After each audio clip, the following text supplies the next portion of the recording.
Welcome back, one and all. It is time for another episode of Kamen Revice. Yet again, we have a 2-episoder because work was mighty busy last week, so I didn't really have the time to record. But I have it this week. I put aside the extra time. I'm resisting the urge to play Triangle Strategy right now. And we're going to talk about these 2 episodes because I really want to talk about episode 25. But we have to get to episode 24 first, which isn't bad. I actually like 24, spoiler alert. But 25 is so much better. So, yeah. Let's get into the episodes, shall we? Anyway, episode 24. Bring back Dr. Karazaki. Inverse Operation. So, this one picks up, obviously, at the end of the last one, with Ikki and Vice still traded places, and everyone trying to figure out how they get them switched. Also, the happy spot's a bit of a mess, because Vice is maybe not the best host. Yeah, basically everyone's a little panicky, or at least worried about the Ikki and Vice situation. George manages to come up with an idea to switch them, basically using Vice to possess the the rolling Vice stamp again in order to basically force a switch. But Vice doesn't like that idea, mainly because he doesn't trust George after what happened with Hiromi, which is fair. Let's be honest with ourselves here. Vice really wants to protect Ikki. Remember, he did spend an entire episode running away so that he could protect Ikki from whatever the fuck George is going to do to him. And at the same time, George is later kidnapped by Osaleta. Well, there's a bit of a thing with this, because George decides to follow behind one of the, I forget their family name, but one of the weekend trio, because he's trying to talk to Sakura. And obviously George just comes out and says, hey, tell my dad, because he remembers that, he basically figures out the only person who could make the rolling Vice stamp would be his own father. And basically decides to tell him that, hey, I have a few questions for you. Only for Osaleta to show up and decide to attack him then and there. It was honestly pretty interesting, because Osaleta attacks mainly because he wants to use George to power up the Demon's Driver. Which, considering the fact that people have hacked the Demon's Driver IRL in order to get a voice clip that says something about over demons, it has some implications for this episode. Which I think Toei planned on. They planned around people finding the hacks, or people hacking the stuff this time around. Because while George does mess with the Demon's Driver, it notably leads Ikki and Sakura into a trap, Vice and Sakura into a trap by Osaleta, it's mainly because he, planned to use them to escape in the first place. In the middle of the fight, they do manage to do the swap, and Ikki does get back to his body, and it's honestly really cool, because you get to see how different Ikki using Hijack is compared to Vice using it, because Vice is more raw power and savagery with the demon's power, while Ikki uses some of the more, artistic abilities of the rolling Vice stamp, such as painting elemental signs to get elemental effects and whatnot. So I kind of like the fact that they have different ways of fighting, even though they're in the same suit. It's a really cool detail.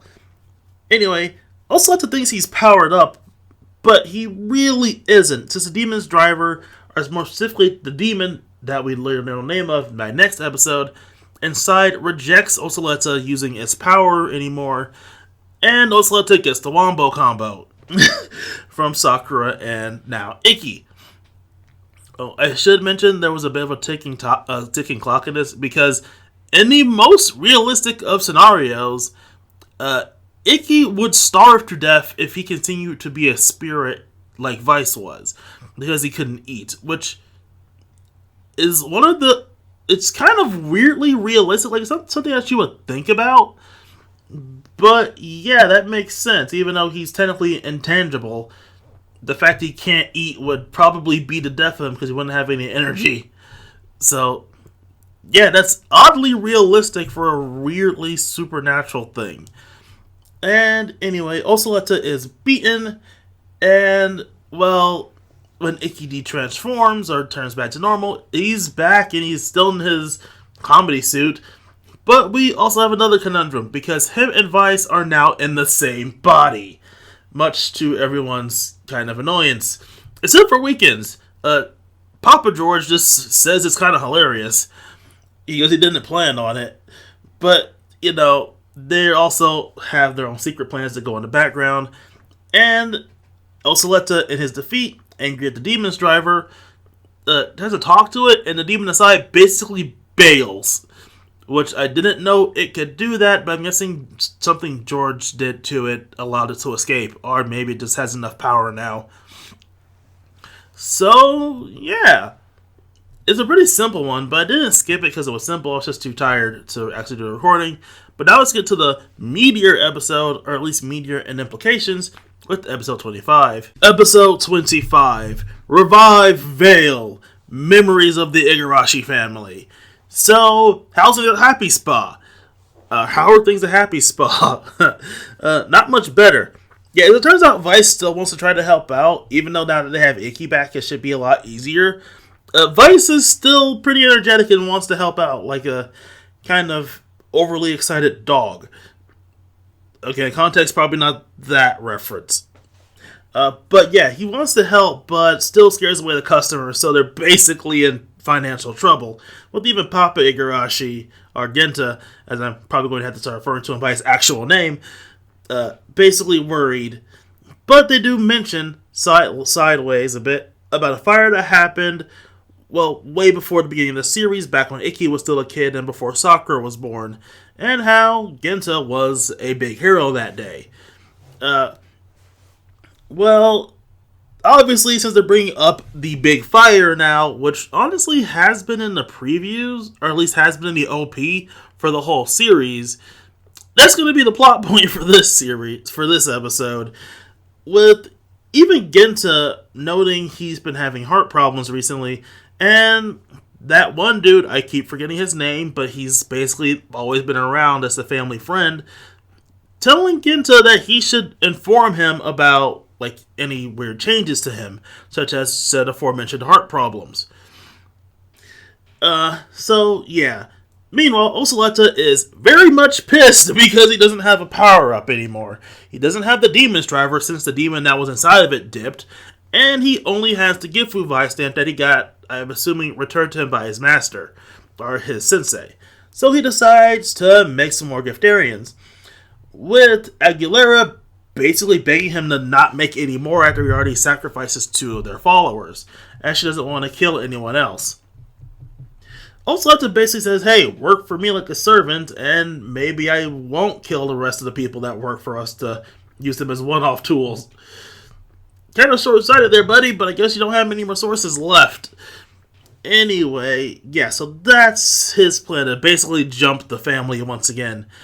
George, while still trying to figure out a way to separate Ikki and Vice, because he's as was him about how to actually fix them permanently back to square one, he accidentally uncovers some files. Specifically, he just did some Google searches and finds out about the fire at the Happy Spa, and wants to ask Ikki some questions in pertaining to said fire, mainly because he has his own curiosity to work out. At the same time, Vice, who is oddly aware of the fire yet again, doesn't really want Ikki to think about it for some reason. As we'll find out, it's not bad at all. It's just very wholesome. But Ikki's thinking about the fire, and wants to go to see George. Oceletta decides to use this as a chance to, attack him yet again. At the same time, Veil, the demon that was inside of the Demon's driver, reclaims the Veil driver from Weekend, and basically says he's off to go see his partner, or his former partner. So, the Igarashi siblings fight, but as soon as they take out at least 2 of the Giftarians, the Gifu coffin starts acting up again, and this causes all the demons to basically freak the fuck out. And since every writer in this season is powered by demon energy, at least in one way or another, they basically are untransformed and beaten. Sakura stays transformed because there are separations from Love-Ku, but Love-Ku attacks her, and that leaves an opening for Oceletta to give her the stomp. Well, not really a kick, but still. So the three siblings are beaten and two more Giftarians show up because Oceleta's a lying asshole. And Aguilera's like, you fucking bitch. It's in this moment with everyone down and out that Papa Igarashi walks up. Or, again, I should probably call him by his proper name of Genta. Genta Igarashi walks up. Genta, to everyone's surprise, transforms as he has the Veil Driver, becoming Kamen Rider Veil. Where are we at? 7? We're at 7 now, aren't we? Let me go through the count. 1, 2, 3, 4, 5. Yeah, we're at 7 riders if you count Ikki and Vice. If you count Revi and Vice's 2 separate riders. If you don't, we're at 6. But I count them as separate. And you could argue Evil and Live, because he's the same driver but different states of it. But again, I count them as separate. So we're at 6. Anyway, yeah. Veil makes 7, and he walks up and, as traditional for, well, most riders, especially if they're evil, whoops everyone's ass. He knocks out Aguilera in one hit, destroys the Giftarians, like absolutely murders the fuck out of them, and forces Oceleta and Aguilera to retreat. It's in this moment that Veil turns his attention to the siblings, in particular pointing out Ikki because he remembers him as he speaks to Genta about this is that precious family you spoke of, as he plans to kill the fuck out of them. Genta manages to suppress Veil, only for the family friend, I will try to remember his name, shows up and helps Genta up, as Genta has exhausted himself, and a friend remarks that Genta had temporarily gone back to how he was before. Implications. So, yeah. It's then that we cut to the happy spa with Vice asking Ikki if he really wants to remember what happened. As it turns out, the fire was caused by Genta, or more specifically, Veil. Veil is Genta's demon in a similar way to, well, Daiji, Daiji and Kagura's relationship, in the fact that they share a body, unlike Vice and Loveku, who definitely separate from their respective partners. So, yeah.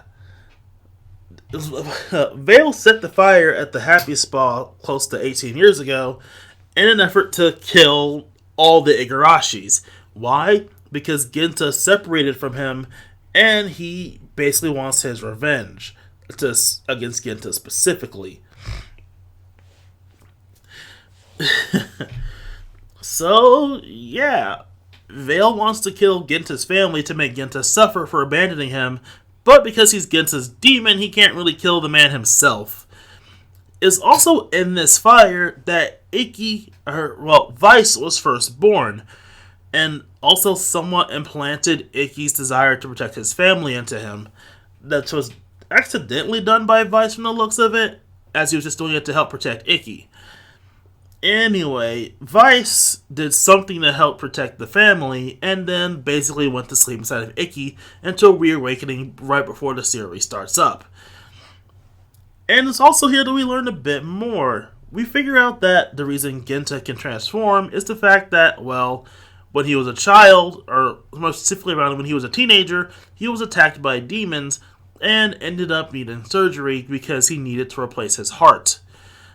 In order to save his life and using the healing properties of the Gifu coffin, they, gave him gift cells. And because those cells apparently went down the bloodline, not only does Genta have Gifu cells, which displays his connection to Gift, the Igarashi siblings have the Gift cells as well, which is how and why they can transform into Kamen Riders. And, well, that ends the episode. We get a lot of revelations, and a lot of mysteries are revealed while still leaving the door open for more. And, literally the moment after this episode aired, they announced they're doing a special, a Rogue-style special for Veil. So, yeah, we're going to get answers in the special again because they don't want to put them in the actual show. Or it might be too dark. I'm hoping it's way too dark. So, how were these two episodes? As I stated, they're both really good. Episode 24 is a pretty good setup for what is eventually paid off in 25. Like a serialized show should be. But there's no direct connection between the pair outside of the whole Ikki Vice situation. I also like the fact that the Ikki Vice situation isn't 100% fixed, which would be the reason why they make another Vice stamp to 100% fix them, and why the rolling Vice stamp will eventually be phased out. Because that's just what you do in these types of scenarios. So it's kind of like what they did with Elemental Dragon, but more controlled, as while Hijack Revice can be considered a Berserker form, it holds the spirit of a Berserker form in a way, as it's a form with a lot of consequences in its use, even if it's not a straight-out Berserker form. Anyway, I do like the solution they come up with, relying on previous episodes to come up with a solution to fix the initial problem, and at least prevent Ikki from dying. And I also like Ikki's way of convincing Vice to trust at least George's ideas. Basically pulling Gurren Lagann and the whole don't believe in yourself, but believe in me that believes in you. Or in this case, don't believe in George, but believe in me who believes in George. Which is basically kind of weird backwards logic, but still kind of fun and touching considering the trust between the pair that has been built up throughout the season. I also like the fact that Ikki's basically taking the whole I might die if we don't get this fixed thing rather well, and Vice's whole conundrum isn't about his own safety, but all about Ikki's safety, considering the fact he still feels bad about what happened to Hiromi. Which, hey, it's good someone still cares about what happened to Hiromi. Speaking of, I haven't seen the Hiromi special yet. I do know the joke that he basically falls off a cliff, almost dies, and just goes home and takes a bath. Because apparently that's the first thing that happens in that special. I will watch it and do an episode when I have the time to, because I need context. I'll also do the Veil special, and I'm thinking about doing Revice Mystery. I haven't heard anything bad about it.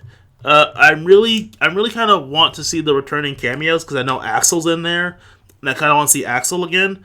I feel that out of all the double casts, it's kind of funny that he's the one that just keeps coming back. It's kind of, especially because it's kind of funny how he was originally like the most popular character in the show. But I'll talk about that when I get to the double episode of Dark Library, which I hope will be this year, because I just worked on a bunch of Dark Library episodes, and I am squared away on months on that stuff, on that front. But anyway, episode 25 is everything I wanted it to be. It's a reveal of a great new Kamen Rider, or cool new Kamen Rider, evil variant. It continues the trope of evil fathers in Kamen Rider, but in a more unique way, because I don't think we've had one in a while, or ever. I had to look back to the entire franchise, where it's just a dude possessed by something, instead of him being out and out evil. I think we maybe had one season or one series that had the father character just be possessed and needed to be stopped. But in this case, he's possessed by the thing that's also tied to his life. And, I mean, yeah, they can separate people from demons with a good-ass rider kick, but considering the gift cells, that might make it a bit more difficult. I like the escalation of GIF, because, it's constantly escalating, and killing the Giftarians doesn't stop the pulses. It only makes them worse. And so, yeah, that's also something that the game's gonna have to deal with. And I like Osoleta being a dick, because Osoleta being a dick is probably the funnest shit. Like, he makes a great asshole villain, and I'm kind of happy for that.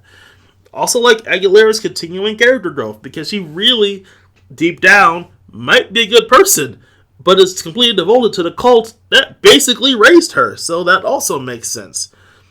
Again, there are a lot of questions that can be answered about Genta's whole deal with Veil, and if he 100% remembers what went down, but we don't actually know. We'll figure out hopefully soon.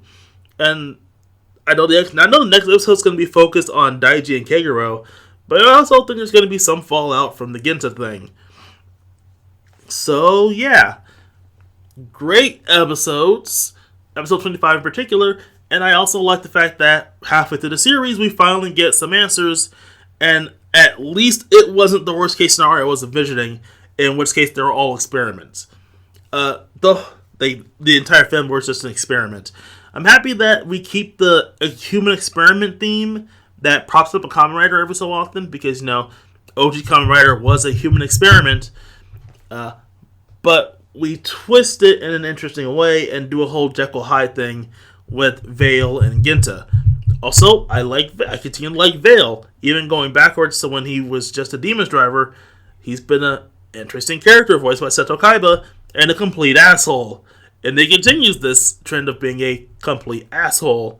And while you can imagine the power of love is kind of stupid, and that's how Gento was able to fight off Vale from possessing his body, I mean, he's still a father deep down with a great love for his kids. So it does make sense why he would put out the extra mile to keep Vale inside if he was literally threatening his spawn. So, yeah, I look forward to seeing what happens next. I also want to know what's up with Family Friend Kun, who definitely knows all about the Vale situation. And, yeah, it does what it's supposed to. It answers some questions, but leaves the door open for so many more that they can go anywhere with the plot going forward. I mean, eventually have to deal with the whole gift coffin situation, but hey, that's series finale stuff. People who were betting that Gento was actually Vale, you lost, so pay up. And yeah, great episodes. I look forward to episode 26 in a few more days. So until next time, everybody.